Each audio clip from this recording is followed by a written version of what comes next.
സാധിക്കില്ല. ഇനി നമുക്ക് പറയാനുള്ളത് അടുത്ത main point, role of caste in Indian politics. Indian പൊളിറ്റിക്സിൽ അടുത്ത ഒരു സബ് ഹെഡിങ് ആണ്, ഇന്ത്യൻ പൊളിറ്റിക്സിൽ കാസ്റ്റിനുള്ള റോൾ എന്താകുന്നു. ഇന്ത്യൻ പൊളിറ്റിക്സിൽ, ഇന്ത്യൻ രാഷ്ട്രീയത്തിൽ തീർച്ചയായിട്ടും കാസ്റ്റിന് വലിയ സ്വാധീനമുണ്ട്. ആ റോൾ എല്ലാമാണ് എന്നാണ് നമ്മൾ നോക്കുന്നത്. The caste plays a dominant role in Indian political process. Its influence in Indian politics can be discussed below.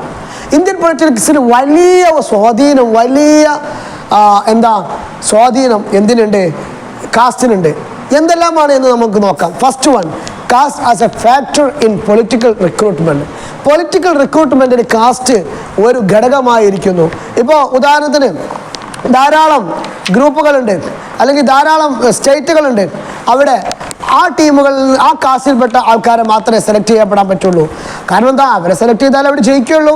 അപ്പോൾ അങ്ങനെയുള്ള കാര്യങ്ങൾ, അപ്പോൾ അത്തരത്തിലുള്ള കാര്യങ്ങൾ അത് നമ്മൾ മനസ്സിലാക്കേണ്ടതാണ്. കാസ്റ്റ് ഫാക്ടർ ഓഫ് പൊളിറ്റിക്കൽ അല്ലേ. അപ്പോൾ ഉദാഹരണത്തിന് UP, ബീഹാർ, തമിഴ്നാട്, ആന്ധ്രാപ്രദേശ്, കർണാടക, ഈവൻ കേരളത്തിലടക്കം ഇതിന് വലിയ സ്വാധീനം നടത്തുന്നുണ്ട് പല പാർട്ടികളും. അടുത്ത സെക്കൻഡ് പോയിന്റ് നമ്മൾ പറഞ്ഞത്, caste based political parties. Indian പൊളിറ്റിക്സിലുള്ള കാസ്റ്റിൻ്റെ റോൾ നമ്മൾ പറയുമ്പോൾ, കാസ്റ്റിനെ അടിസ്ഥാനപ്പെടുത്തിയിട്ട് ധാരാളം പൊളിറ്റിക്കൽ പാർട്ടീസ് നമ്മുടെ ഇന്ത്യ മഹാരാജ്യത്തുണ്ട്. ഉദാഹരണത്തിന് നമുക്ക് പറയുകയാണെങ്കിൽ, പിന്നെ ഇത് പ്രധാനമായിട്ടും നമ്മുടെ സ്റ്റേറ്റ് വൈസിലാണ് അല്ലേ, റീജിയണൽ കാസ്റ്റിലാണ് ഇങ്ങനെയൊക്കെ കാണുന്നത്. റീജിയണൽ കാസ്റ്റ് ബേസ്ഡ് പൊളിറ്റിക്സ് നമുക്ക് കാണാൻ പറ്റും. ഉദാഹരണത്തിന് DMK, തമിഴ്നാട്ടിലുള്ള DMK, ദ്രാവിഡ മുന്നേറ്റ കഴകം, അതേപോലെ തന്നെ AIDMK അല്ലേ, ഓൾ ഇന്ത്യ ദ്രാവിഡ മുന്നേറ്റ കഴകം. ഇത് തമിഴ്നാട്ടിലുള്ള പിന്നെ ഒരു കാസ്റ്റിനെ ഡിപ്പെൻഡ് ചെയ്ത് ഉള്ള ഒരു പൊളിറ്റിക്കൽ പാർട്ടിയാണ്. അതേപോലെ തന്നെ പഞ്ചാബിലേക്ക് പോകുമ്പോൾ അകാലിദൾ, സിഖ് കാസ്റ്റിനെ അവരെ റെപ്രസെൻ്റ് ചെയ്യുന്ന ഒരു പൊളിറ്റിക്കൽ പാർട്ടിയാണ് അകാലിദൾ. അതുപോലെ തന്നെ BSP നമുക്കറിയാം, SC പിന്നെ ടീമിനെ റെപ്രസെൻ്റ് ചെയ്യുന്ന പാർട്ടിയാണ് BSP അല്ലേ, ബഹുജൻ സമാജ് പാർട്ടി എന്ന് നമ്മൾ പറയുന്ന. അടുത്ത പോയിന്റ് നമുക്ക് പറയാനുള്ളത്, caste based pressure groups. Caste ജാതി അടിസ്ഥാനപ്പെട്ട പ്രഷർ ഗ്രൂപ്പ്. എന്താണ് പ്രഷർ ഗ്രൂപ്പ് എന്ന് പറഞ്ഞാൽ? പ്രഷർ ഗ്രൂപ്പ് പറഞ്ഞാൽ അവരെ പ്രഷറായി വന്നുകൊണ്ട്, സമ്മർദ്ദമായി വന്നുകൊണ്ട് ഒരു പൊളിറ്റിക്കൽ പാർട്ടിയെ അല്ലെങ്കിൽ ഗവൺമെൻറ്റിനെ, ഭരണത്തിന് സ്വാധീനം പ്രഷർ ചെയ്തുകൊണ്ട് അവരുടെ കാര്യങ്ങൾ നേടിയെടുക്കുക. അങ്ങനെ എടുക്കുന്ന ഗ്രൂപ്പിനെയാണ് നമ്മൾ പറയാം പ്രഷർ ഗ്രൂപ്പ് എന്ന് പറയാം.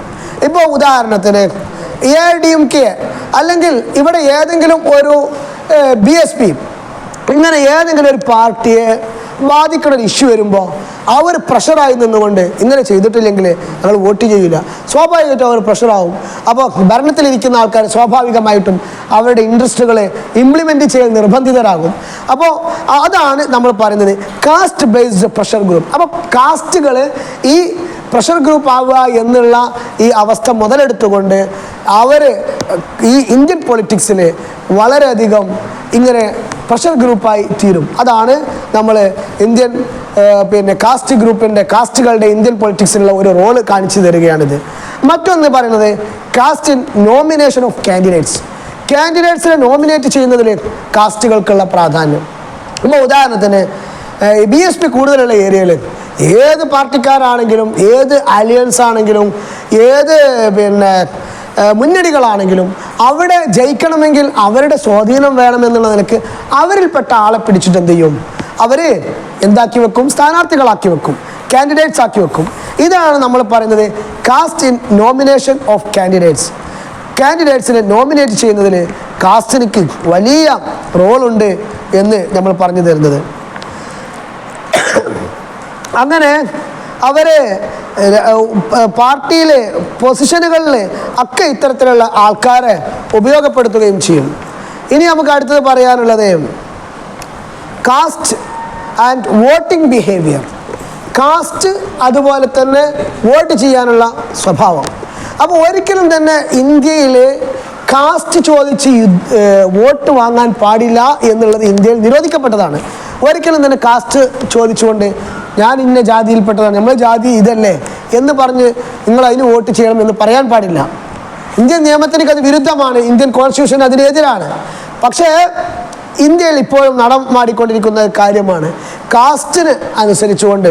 അപ്പോൾ ഉദാഹരണത്തിന് നമ്മളുടെ ഇന്ന ജാതിക്കാരാണ്, ഇതുകൊണ്ട് നീ എന്ത് ചെയ്യണം, വോട്ട് ചെയ്യണം. അപ്പോൾ കാസ്റ്റ് റിലേറ്റഡ് ആയിട്ടുള്ള സ്ലോഗൻസ് ഇവരെ വോട്ടുകാരെ ഇൻഫ്ലുവൻസ് ചെയ്യാൻ വേണ്ടി അവർ സപ്പോർട്ട് ചെയ്യുന്ന കുറേ പാട്ടുകളും സ്ലോഗൻസും ഒക്കെ ഉണ്ടാക്കി ഇങ്ങനെ ചെയ്യുക. ഈ കാര്യങ്ങളൊക്കെ നമ്മളുടെ ഇന്ത്യയിൽ നടക്കുന്ന കാര്യമാണ്. Anyway we can say it's also another prime role of caste which influence the Indian politics. Indian പൊളിറ്റിക്സിനെ സ്വാധീനിക്കുന്ന ഒരു പ്രധാന ഘടകമായിട്ട് ഇതിനെയും നമുക്ക് എണ്ണാം.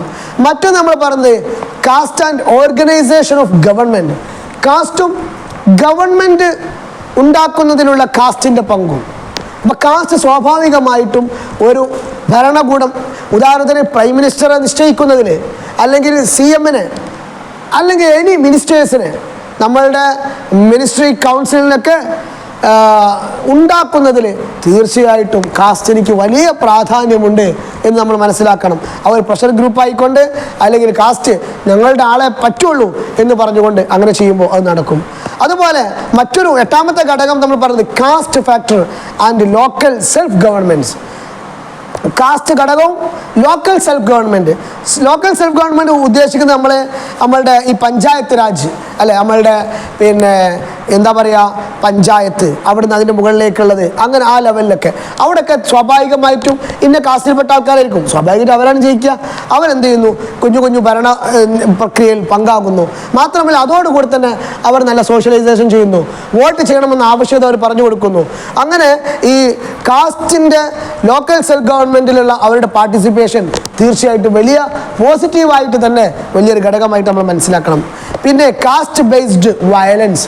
കാസ്റ്റ് ജാതി അടിസ്ഥാനമായിട്ടുള്ള കലഹങ്ങൾ, ഇത് സ്വാഭാവികമായിട്ടും ഇന്ന കാസ്റ്റും മറ്റേ കാസ്റ്റും തമ്മിൽ അടിപിടി കൂടി ഇടയ്ക്കിടയ്ക്ക് സംഘർഷങ്ങൾ നടന്ന് അവസാനം പവർ കൊണ്ടേ ജയിക്കുള്ളൂ എന്നുള്ള നിലക്ക് അവർ മത്സരത്തിലേക്ക്, പവറിലെ മത്സരത്തിലേക്ക് നീങ്ങി. അങ്ങനെ അവർ കാസ്റ്റ് ബേസ്ഡ് ആയിട്ടുള്ള വയലൻസ് ഈ ഭരണത്തിലേക്ക് നീക്കും. അത് സ്വാഭാവികമായിട്ടും എന്ത് ചെയ്യും, ഭരണത്തിൽ, ഇന്ത്യൻ പൊളിറ്റിക്സിൽ അതിന് സ്വാധീനം സംഭവിക്കും. ധാരാളം നമുക്ക് നേരത്തെ പറഞ്ഞ എക്സാമ്പിൾ തന്നെയാണ് UP, ബീഹാർ, ജാർഖണ്ഡ് അല്ലേ, നമ്മളെ വെസ്റ്റ് ബംഗാൾ, ഇവിടെയൊക്കെ സ്വാഭാവികമായിട്ടും ഇത്തരത്തിലുള്ള ഗ്രൂപ്പുകൾ, കാസ്റ്റ് ഗ്രൂപ്പുകൾ എന്ത് ചെയ്യുന്നുണ്ട്, വയലൻസുകൾ നടന്നുകൊണ്ടിരിക്കുന്നുണ്ട്. അവർ എഫക്റ്റ് ചെയ്യുകയും ചെയ്യും. നമ്മൾ 10ാമത്തെ ഒരു പോയിൻ്റായി പറയുന്നത് demand for reservation by other communities. ഈ കാസ്റ്റിൻ്റെ ഇന്ത്യൻ പൊളിറ്റിക്സിലുള്ള റോളാണ് നമ്മൾ പറയുന്നത്. അപ്പോൾ നമ്മൾ SC STക്ക് അവർക്കൊക്കെ കുറേ റിസർവേഷൻ കൊടുക്കുമ്പോൾ അതല്ലാത്ത റിസർവേഷൻ ഇല്ലാത്ത ഗ്രൂപ്പുകൾ ഞങ്ങൾക്ക് വേണം ഇങ്ങനെ റിസർവേഷൻ എന്ന് പറഞ്ഞുകൊണ്ട് അവരുടെ ഡിമാൻഡ്സ്, അങ്ങനെ അതാണ് അടുത്തൊരു ഘടകമായി പറയുന്നത്. മറ്റൊന്ന് പറയുന്നത് സോഷ്യൽ ആൻഡ് പൊളിറ്റിക്കൽ ടെൻഷൻസ്. സാമൂഹികമായും രാഷ്ട്രീയപരമായ ടെൻഷൻ. അതെന്താണ് ഉദ്ദേശിക്കുന്നത് വെച്ചാൽ ഓരോ ട്രൈബിന്, ഓരോ SC ST മറ്റുള്ള ടീം, ഇങ്ങനെയുള്ള ഓരോ ടീമിലേക്ക് ഓരോന്ന് കൊടുക്കുമ്പോൾ സ്വാഭാവികമായിട്ടും അവിടെ ഒരു സോഷ്യൽ ഹാർമണി, അവിടെ സോഷ്യൽ അസന്തുലിതാവസ്ഥ ഉണ്ടാവുകയും അവിടെ സാമൂഹികമായ ഒരു ടെൻഷൻ ഉണ്ടാകും, രാഷ്ട്രീയപരമായ ടെൻഷൻ ഉണ്ടാകും എന്നാണ് നമ്മളുടെ ഈ പുസ്തകത്തിൻ്റെ കൃതിയുടെ കർത്താവ് നമ്മളെ പറഞ്ഞു തരുന്ന ഈ വിഷയം ഇതാണ്. മറ്റൊന്ന് ഒരു പോയിന്റ് നമുക്ക് പറയാനുള്ളത് കാസ്റ്റ് ആൻഡ് സിവിൽ അഡ്മിനിസ്ട്രേഷൻ. ജാതിയും നമ്മളുടെ സിവിൽ അഡ്മിനിസ്ട്രേഷൻ, ഭരണത്തിലൊക്കെ കാസ്റ്റിലേക്ക് വളരെ സ്വാധീനമുണ്ട്. അപ്പോൾ റിക്രൂട്ട്മെൻറ്റ് നടത്തുന്ന സമയത്ത്, പോസ്റ്റിങ്ങിൻ്റെ സമയത്ത്, അതുപോലെ തന്നെ പോസ്റ്റിങ്ങിൻ്റെ സമയത്ത്, ഒരു പൊസിഷൻ വെക്കുന്ന സമയത്ത്, ആ സമയത്തൊക്കെ അവരെന്ത് ചെയ്യുക, സ്വന്തം ആൾക്കാരെ, സ്വന്തം കാസ്റ്റിൽപ്പെട്ട ആൾക്കാരെ വെക്കുക. അതേപോലെ തന്നെ ട്രാൻസ്ഫർ, ഇഷ്ടമില്ലാത്ത ആൾക്കാരെ വേറൊരുത്തേക്ക് ട്രാൻസ്ഫർ ചെയ്യുക, അപ്പോയിൻമെൻറ്റ്സ് തൻ്റെ പാർട്ടിക്കാരെ അപ്പോയിൻറ്റ് ചെയ്യുക. ഇങ്ങനെയുള്ള കാസ്റ്റ് ഇൻട്രസ്റ്റ് അത് എഫക്റ്റഡ് ആയിട്ടുള്ള അഡ്മിനിസ്ട്രേഷൻ, ഭരണം നടത്താൻ, കാസ്റ്റിൻ്റെ ലക്ഷ്യങ്ങളും താല്പര്യങ്ങളും അനുസരിച്ച ഭരണം നടത്തുവാനുള്ള പണികൾ, ഇതൊക്കെ ഇവരുടെ ഭാഗത്ത് നിന്നുണ്ടാകും. ഇതിനാണ് നമ്മൾ കാസ്റ്റ് ആൻഡ് സിവിൽ അഡ്മിനിസ്ട്രേഷൻ എന്നതുകൊണ്ട് ഉദ്ദേശിക്കുന്നത്. പിന്നീട് നമ്മൾ പറഞ്ഞത് caste and formation of council of ministers. മിനിസ്റ്റർമാരുടെ കൗൺസിൽ ഉണ്ടാക്കുന്നതിൽ കാസ്റ്റിൻ്റെ പങ്ക് നമ്മൾ നേരത്തെ സൂചിപ്പിച്ച മറ്റൊരു പോയിന്റിൻ്റെ ഭാഗം തന്നെയാണിത്. Caste and organisation of government എന്ന് പറഞ്ഞത് കൂട്ടത്തിൽ CM-ന് ഞങ്ങൾ നിന്ന് വേണം, ഞങ്ങൾ കാസ്റ്റിൽപ്പെട്ട ആളാവണം, അല്ലെങ്കിൽ PM പ്രൈം മിനിസ്റ്റർ ഞങ്ങളെ പാർട്ടിയിൽപ്പെട്ട ആളാവണം, അല്ലെങ്കിൽ എഡ്യൂക്കേഷൻ മിനിസ്റ്റർ ഞങ്ങളെ കാസ്റ്റിൽപ്പെട്ട ആളാവണം എന്ന് ഓരോ കാസ്റ്റും ആവശ്യപ്പെടുക. ഇങ്ങനെ ഒരു സമ്പ്രദായം എന്താകും ഈ ഇന്ത്യൻ പൊളിറ്റിക്കൽ സിസ്റ്റത്തിൽ കാസ്റ്റിലൂടെ വരാവുന്നതാണ്, അല്ലെങ്കിൽ വന്നുകൊണ്ടിരിക്കുന്നുണ്ട് എന്നാണ് പറഞ്ഞത്. ഇത്രയും പ്രധാനപ്പെട്ട കാര്യങ്ങളാണ് നമുക്ക് പറയാനുള്ളത്. പിന്നീട് നമുക്ക് ഇതിൽ കുറച്ചും കൂടി കാര്യങ്ങളുണ്ട്. കാസ്റ്റ് ആൻഡ് ഇന്ത്യൻ കോൺസ്റ്റിറ്റ്യൂഷൻ ഒരു കുറച്ച് ഏരിയ കൂടി നമുക്ക് എന്ത് ചെയ്യാന്നുണ്ട് ഇതിൽ പ്രതിപാദിക്കാണ്ട് ഈ കാസ്റ്റിന് മാത്രം. പിന്നെ നമുക്ക് റിലീജിയനെ കുറിച്ചാണ്. ഏകദേശം കാസ്റ്റിനെ കുറിച്ച് നിങ്ങൾക്ക് എങ്ങനെ എഴുതാൻ വന്നാലും ഈ പോയിന്റുകൾ മൊത്തത്തിൽ നിങ്ങളൊന്ന് ചുരുക്കി സമ്മറൈസ് ചെയ്താൽ നിങ്ങൾക്ക് അത് ചെയ്യാൻ കഴിയുമെന്നാണ് ഞാൻ വിചാരിക്കുന്നത്. പിന്നെ നമുക്ക് റിലീജിയനും പിന്നെ ക്ലാസ്സുമാണ് ഈ ചാപ്റ്ററിൽ നമുക്ക് ബാക്കിയുള്ളത്. ഇൻഷാ അല്ലാഹ് അത് നെക്സ്റ്റ് ഒരു മൊഡ്യൂളിൽ നെക്സ്റ്റ് ഒരു സെഷനിലായിട്ട് നമുക്ക് പറയാം. അള്ളാഹു സുബ്ഹാനഹു വ തആല നമ്മളുടെ ഈ പ്രവർത്തനങ്ങളൊക്കെ ഒരു സൽക്രമമായി കബൂൽ ചെയ്യട്ടെ. നിങ്ങൾക്ക് പരീക്ഷയിൽ നല്ല വിജയം അള്ളാഹു നൽകട്ടെ എന്ന് ആശംസിച്ചുകൊണ്ട് ഞാൻ നിർത്തുന്നു. വാഖിദ് ദഅവാനാ അൽഹംദുലില്ലാഹി റബ്ബിൽ ആലമീൻ. അസ്സലാമു അലൈക്കും വറഹ്മത്തുള്ളാഹി വബറകാതുഹു.